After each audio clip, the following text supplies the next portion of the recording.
So, the New Testament. Is it actual history or just a collection of legends written down long after the fact? It's a massive question.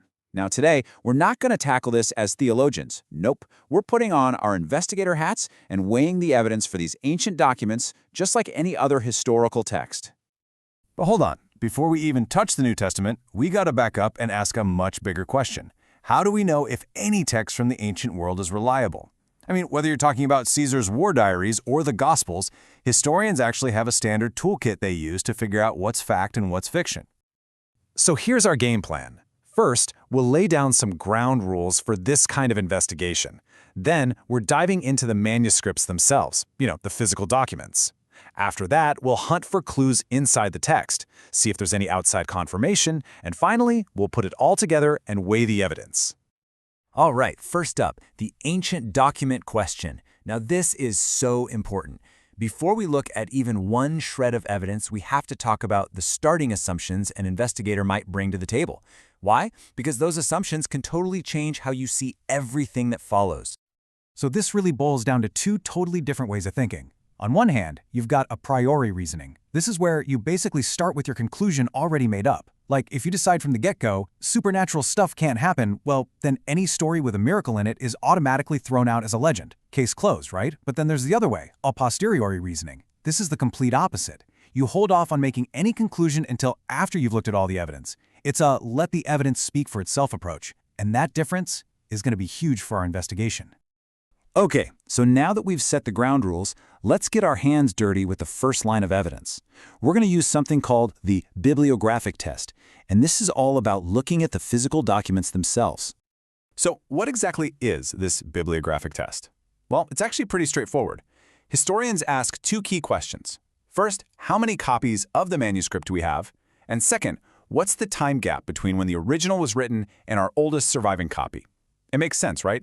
The more copies you have, and the shorter that gap, the more confident you can be that what you're reading is what was originally written. And folks, when we apply this test to the New Testament, the results are, well, they're just staggering. Let's put this in perspective. Take Caesar's Gallic Wars. It's a classic. No serious historian doubts its authenticity. We have about 10 copies, and our oldest one is from 1,000 years after Caesar lived. 1,000 years! Okay, now look at the New Testament. The time gap? Less than 100 years. The number of manuscripts? Over 5,600, and that's just in Greek. In the world of ancient history, that's not just a lot of evidence, it's an absolute avalanche. Let's zoom in on that time gap because it's so critical. The originals are written in the 1st century, and by 125 AD, we're talking just a generation or two later, we have an actual physical fragment of John's Gospel. By 200 AD, we have big collections of manuscripts. To give you a modern-day feel, that's like finding a copy of the Declaration of Independence that was written when Thomas Jefferson's grandkids were still around. What this means is there was practically no time for myths and legends to bubble up and corrupt the original story. The copies are just too early for that. All right, so the sheer number of physical copies is off the charts, but what about what's inside them? Let's crack these texts open and start looking for clues. This is what we call the internal evidence test. Right away, one thing just jumps off the page. The authors are constantly saying, "We were there, we saw it." You get lines like, "what we have seen with our eyes and our hands have touched." I mean, that's not once upon a time language. That's a direct claim to be an eyewitness. And it's not just them saying it. Take Sir William Ramsay, a famous archaeologist. He actually set out to prove the writer Luke was wrong. But after years of digging, he had to admit this guy Luke was a historian of the first rank. And look, this testimony isn't happening in Narnia or Middle-earth. The Gospel of Luke doesn't start with a long time ago in a galaxy far, far away. No, it starts by dropping names. Emperor Tiberius, Governor Pontius Pilate, King Herod, Caiaphas the high priest. These are all real people you can look up in other history books. It's like the author is screaming, "Check my work. This happened at a specific time, in a specific place, with these specific rulers." That's the DNA of historical writing, not mythology. But this attention to detail, it goes even deeper than just names and dates. Simon Greenleaf, one of the founders of Harvard Law School, looked at this and was just blown away by what he called the naturalness of the characters. He talked about these undesigned coincidences, tiny, interlocking details between the different accounts that are just too clever and subtle for a bunch of writers to have made up and coordinated. It felt real. Okay, let's use Peter as a perfect example of this. This is just fascinating. If you read about him across all the different accounts, he is this amazing, walking contradiction. One minute, he's the tough guy, pulling out a sword to fight a whole crowd. Literally hours later, he's so terrified he denies he even knows Jesus to a servant girl. He's got the guts to try and walk on water, but then the fear to sink like a stone. Come on, if you were making up a hero for your new religion, would you make him this flawed, this complicated? No way. This feels like a portrait of a real, messy, but passionate human being.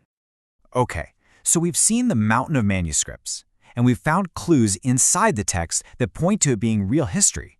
So for our final test, let's step outside the New Testament altogether and ask, what was everyone else saying at the time? So what we've got here is basically a historical chain of custody. It's so cool. You have Jesus, right? Then you have the Apostle John, who has an eyewitness. And we know for a fact who John taught, guys like Polycarp and Ignatius. And here's the kicker. We actually have the writings of those guys, of the students' students. This is amazing because it lets us check something crucial. Did the story get twisted in the retelling, like a game of telephone, or did the core message stay the same? So what do we find in their writings? What did they confirm? Well, it turns out they confirm all the big central claims of the Gospels. They wrote that Jesus was the one predicted in the Old Testament, that he was divine, that he did miracles, that he was crucified under a real Roman governor, Pontius Pilate, and that he rose from the dead. The message wasn't garbled, it was passed down lock, stock, and barrel. And it wasn't just the in-crowd talking about this. We actually have sources that were either neutral or even hostile to Christians that back up the basic historical framework. I'm talking about guys like the famous Roman historian Tacitus and the Jewish historian Flavius Josephus. They both mention Jesus, they mention he was executed by Pilate, and they mention that his followers were, well, still around and causing a stir claiming he was alive. These guys were definitely not Christians, but for them, whether Jesus existed wasn't even a question. It was just a plain fact of recent history. Okay, wow. That's a lot of ground we've covered. So let's take a breath and put all the pieces together. Let's weigh the evidence. So when you step back, you see we have three powerful streams of evidence, and they're all flowing in the same direction. First, you've got the bibliographic evidence, just an insane number of early manuscripts that blow every other ancient text out of the water. Then, the internal evidence, the texts themselves screaming that they're eyewitness accounts, packed with verifiable details and psychologically complex characters. And finally, the external evidence. You've got the students of the apostles and even non-Christian historians all confirming the basic storyline. And that brings me back to that Harvard law professor, Simon Greenleaf. His story is just such a perfect illustration of this. I mean, here's a legal genius who didn't start out a believer at all. In fact, he was a skeptic. He took it upon himself to use the strict rules of evidence from the courtroom to disprove the resurrection. But after looking at the evidence itself forced him to change his mind. He concluded that, by the standards of a court of law, the only reasonable verdict was that these documents were reliable, authentic eyewitness testimony. And this really brings us right back to where we started, because historical investigation isn't just about collecting facts. It's about how you interpret those facts. Remember we talked about those a priori assumptions, the beliefs you start with? Even with all this evidence we've just seen, thousands of manuscripts, eyewitness details, external accounts, two people can look at it and come to totally different conclusions. And it often comes down to that philosophical lens you're looking through, especially when you run smack into claims about the supernatural. So, that leaves us with one last big question to chew on. If the evidence suggests that these foundational documents of Christianity aren't just myths cooked up centuries later, but are actually grounded in solid historical evidence, how does that change the way we read them? Whether you approach it as a book of faith, a historical document, or something in between, the sheer weight of the evidence demands that we take it very, very seriously.